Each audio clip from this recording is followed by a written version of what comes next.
ג'וזף אקאבה, אסטרונאוט, גיאולוג, איש איכות הסביבה, פעיל נמרץ במשימות הומניטריות. משימתו הראשונה הייתה ב-2009, בחלל במעבורת דיסקאברי, והמשימה השנייה עשה ב-2012. לאסטרונאוט ג'וזף אקאבה 138 יום בחלל החיצון. אסטרונאוט אקאבה, please, I invite you to the stage.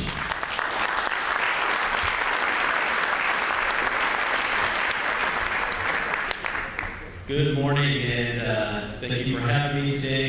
It's quite an honor to be here. What I'd like to do this morning is show you a very non-technical presentation, so I can share my experience that I had on my 2 space flights. It's also what I'm taking with me as I go around your country, sharing my story with your students to try to inspire them to continue studying and to take an interest in space. One of my most fulfilling moments was just a couple of days ago out in Yarka. Never been there before. They treated me to a wonderful dinner. I gave my presentation and it was translated in both Hebrew and Arabic. So one of the most interesting talks I've ever given. But I was inspired by the motivation of the students there. So with that, let me share my 2 spaceflight missions. And before I do that, just want to show the beauty of Earth from space.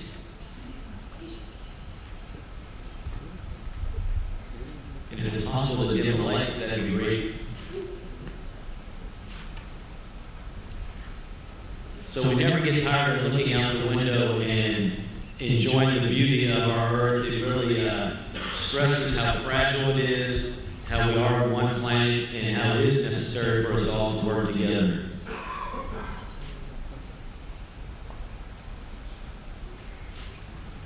So in 2009, I was part of STS-119 aboard the Space Shuttle Discovery. And our primary purpose, you can see the space station is a little bit uneven there. Our primary mission was to take the last set of solar panels to bring the space station back to full power, to enable its capability to be one of the best research facilities off the planet. And I'd also like to compare and contrast what it was like to fly on a space shuttle and then later on the Russian space vehicle. So about 6 hours out, we hop on that very old 1960s Astro van and head out to the launch site. And I'll leave you with the shuttle launch. 4, 3, 2, 1, and booster ignition liftoff. Space Shuttle Discovery, taking the space station to full power for full science. And keep an eye on Sandy Magnus in that bottom right-hand corner. She had been on the space station for about 4 months, and we were her ride home. And we had delayed it a few times because of issues we had. And so you'll see here in a moment how excited she was when we finally made it to orbit. It takes 8.5 minutes to get from the surface of the Earth into space. So when the rocket's light, you definitely know you're going somewhere. After about 2.5 minutes, the solid rocket boosters will separate and they are recovered. And watch Sandy there as we finally make it to orbit. And cutoff is confirmed. We love being in space, but it's always nice to come home. Yes, she was excited. I wasn't that excited when it was time to come home. You know, one thing that I notice every time we see pictures of astronauts in space is we're always smiling. And it's because, you know, it's an honor to be there and we really believe in the mission that we're doing. And we're like little kids when we get up there. But like Colonel Cabana said, we learn from our failures. And so on the first day, we go ahead and we take a survey of the leading edge of the shuttle wings there to see if we had any damage on launch. After the Columbia accident, we learned how important it was to do that. We developed ways to conduct repairs if necessary. We also do this split maneuver, which is sped up, so for those smart people here who don't fly that fast. So we do this in order to photograph the bottom part of the orbiter to see if there's any damage. We have a team of folks on the ground that will look at the data, and then we have the capability to patch up any holes we may have. And it was funny, as we approached the space station, we were all gathered around these small windows just to see this view you're witnessing right now. It was one of the most incredible things that I'd ever seen, because just like you see, it crept up from the bottom of the window, and then all of a sudden you see this beautiful space station, and it just didn't look real in the backdrop, and they can't train you for how big it actually is until you see it. You'll see some jets firing as the commander has to manually dock to the space station. It is quite the feat. And the precision is within a centimeter or so, so it is quite the challenge. You feel a slight thud as you mate with the International Space Station. The rings draw you together, and then we become one vehicle.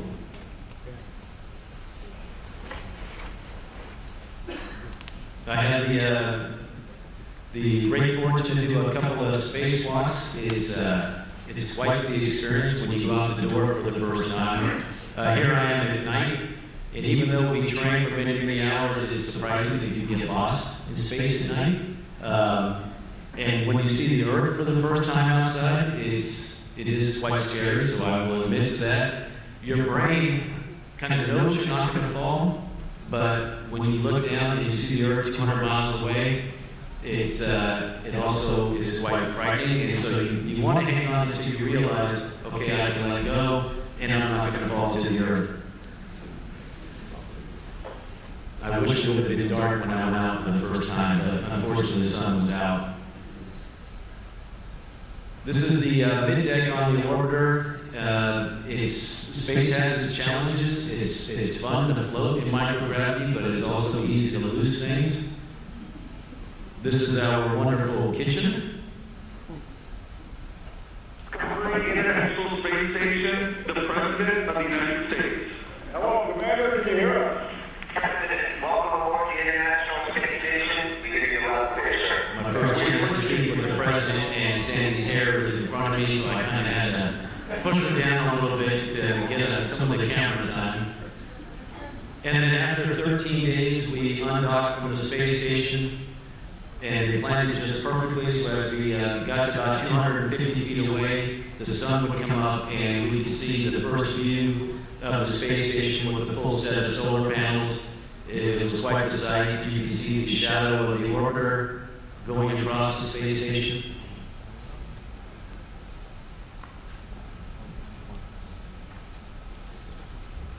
And then as we get further away, we do a fly around the space station again. This is sped up. We take photographs of the space station so that engineers can look at it. We can use those for training purposes as well. And then in order to come home,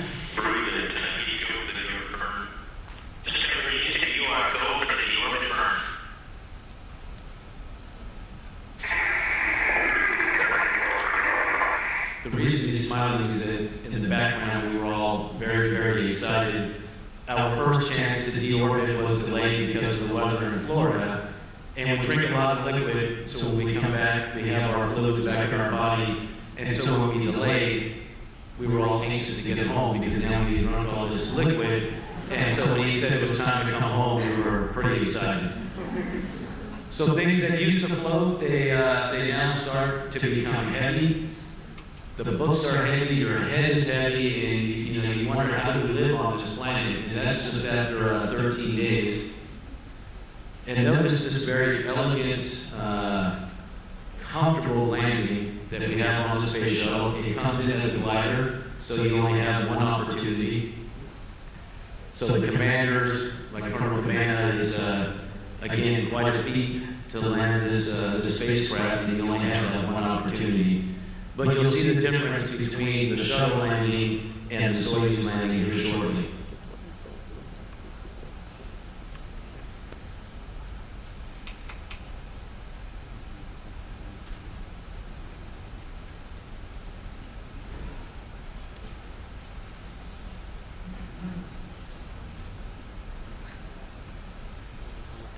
And then in 2012, had the opportunity to be part of Expedition 31 and 32, spent 4 months on the space station. It really is an international space station. We had the ESA astronaut, we had the Japanese astronaut, we had the Americans and the Russians, so it's a neat place to be, to see those different cultures all working together. People often ask me about, well, how are the politics between the U.S. and the Russians? And the space station is a great model on how countries that may have different views, different ideas can all come together for a common goal. And the space station has kind of gone beyond all of that. We spent about 2 years training for a space flight. Here's a large pool we have in Houston, Texas, where we practice doing our spacewalks. We go down at 9 o'clock in the morning, and then we come back up at 3 in the afternoon, so it's a full day inside the suit. The typical time of a spacewalk is between 6 and 7 hours. We also conduct emergency training. If something were to happen on the space station, we're there by ourselves, so if we have a fire, we need to learn how to manage that. So we do get all the crews together to practice working through the various scenarios that we might encounter. It's one of the few times in the training that the entire crew get together, which is strange. On a shuttle flight, you're together with your crew for the entire year and a half of training. And here you may see your crewmates just a few times before you get to space. So launching on a Russian Soyuz, they have a lot of great traditions. It's really nice to be part of that and to work with them. A big difference is the shuttle goes out a couple of months, about a month before the launch. The Soyuz goes out 2 days in advance. In Florida, when you jump, you look out for alligators. In Baikonur, you look out for camels. And again, the tradition, signing the door before you head out to the launch pad. And then the traditional blessings. They're much shy with the holy water. And my command says, hey, are you okay with us doing this? And regardless of your religion, when you're getting ready to go on a rocket, you'll take any blessing that you can get. So we were happy to take that. So very similar, about 6 hours before you head out towards the launch area to prepare. For me, I was fortunate. My mother, my father, and my sister came out to visit me from California, so waving goodbye to them. It's also strange that when you get ready for a shuttle flight, at least the day before, you're separated from your family. But here, just a few hours before, we get this opportunity to get in our suits, and then one last chance to talk to your family behind a glass wall. Is that way because we are in a quarantine as we get ready to launch into space.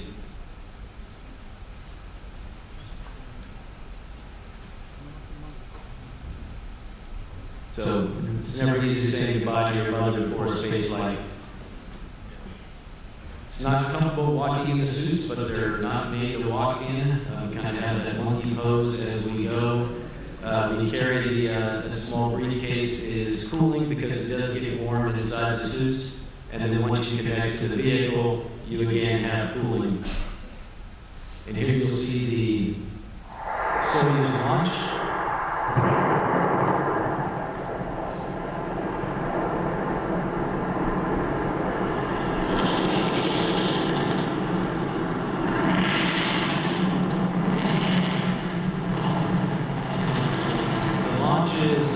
Very similar to what you can do on the space shuttle.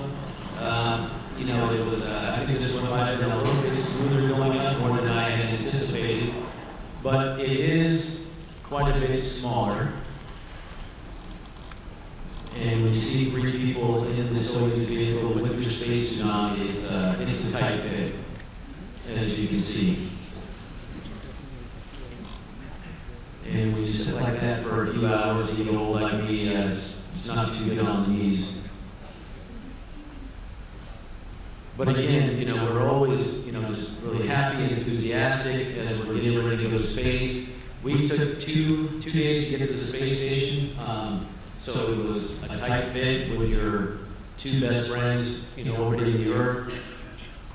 And And so when you finally get to the space station, it's a relief to go into this really, really large laboratory. And when I talk to the young students, I ask them if their parents ever embarrass them in public.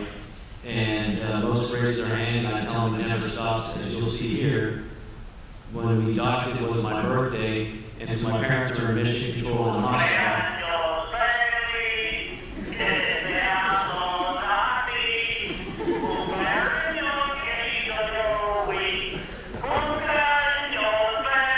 so even off the planet, your parents will embarrass you. So the students are back there just kind of getting used to it because it's going to happen again. But it was quite the present to dock to the space station on my birthday. We were very fortunate in that I arrived right before the first commercial spacecraft, the Dragon from SpaceX, arrived. And so it will come to within about 10 meters. We use the robotic arm to go in and capture the vehicle, and then we attach it to the space station. And this is how we get our cargo. With the SpaceX, we're able to return research.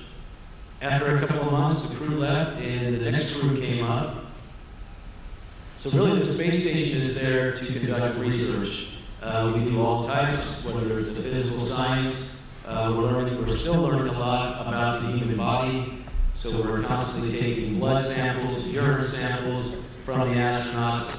We can go ahead and preserve them in freezers, and then bring those back down for the scientists to look at. It's amazing on what we are still learning.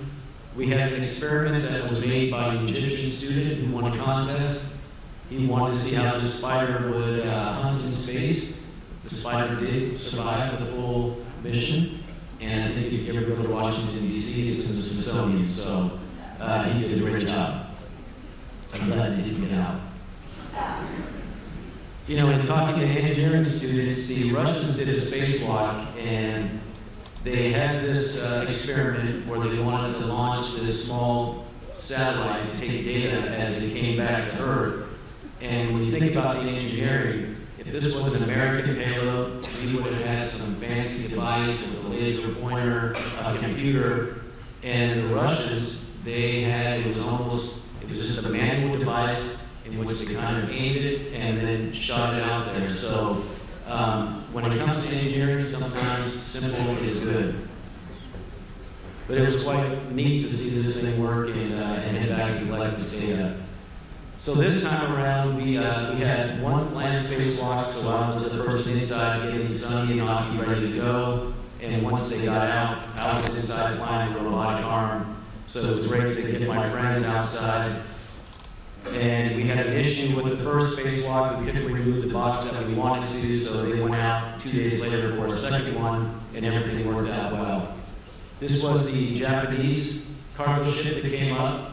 So I was able to capture that one, and then here you see a release which looks normal and is slow, but that wasn't supposed to happen. So if I see you, I can tell you that full story, but there were a lot of surprised people in space and on the ground when they saw that happen. If you are from the U.S., maybe other places, you may know Smokey Bear. And so he was the mascot that we had inside our Soyuz vehicle. And we did a Space Act agreement with the United States Forest Service to take Smokey into space to talk about the hazards of wildfires. And when you're in space, you can really see the devastating effect that they can have.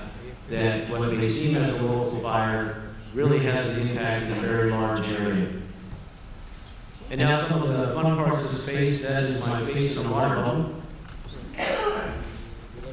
And I'll never look at this video the same again. You know, we all like to fly in space, and you see a very similar pose to what we saw Ilan doing in the previous presentation. That's floating through the U.S. lab. If you ever get a chance to go to space, I highly recommend it.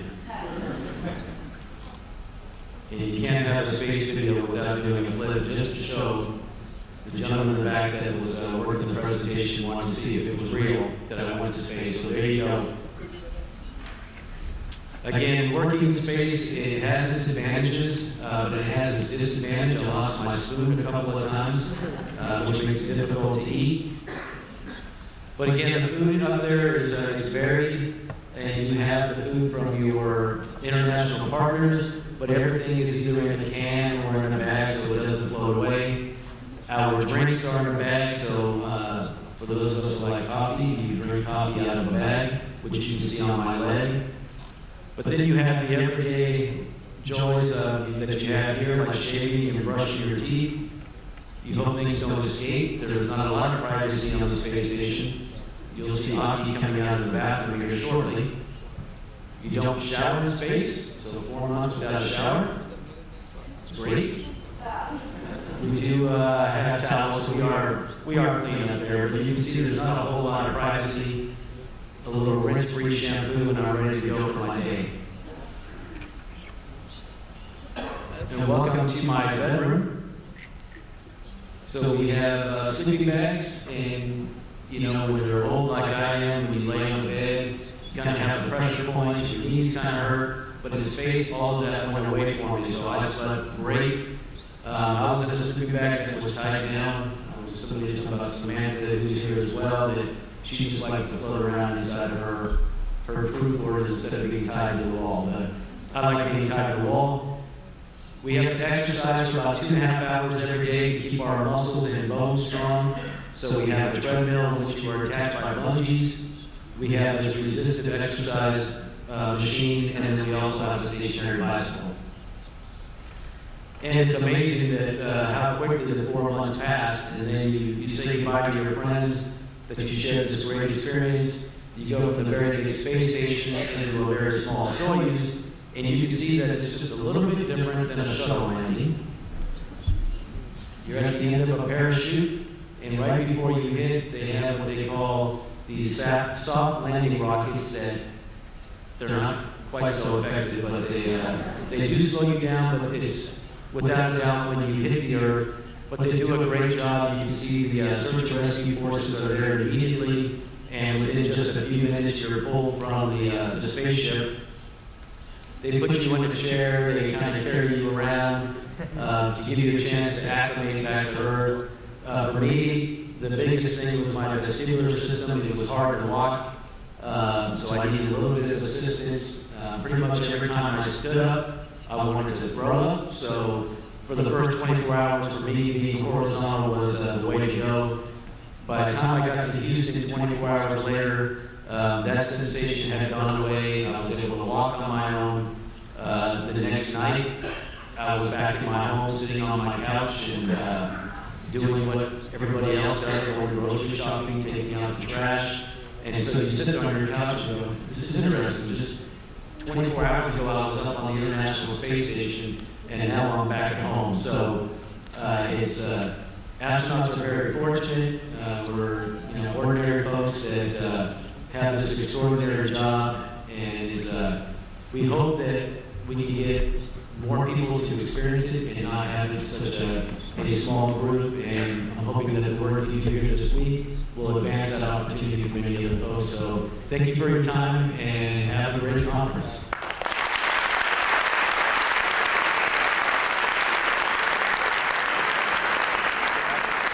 תודה לאסטרונאוט אקאבה, thank you אסטרונאוט אקאבה. אנחנו יוצאים להפסקה עד השעה 11:10. It's a coffee break till 11:10.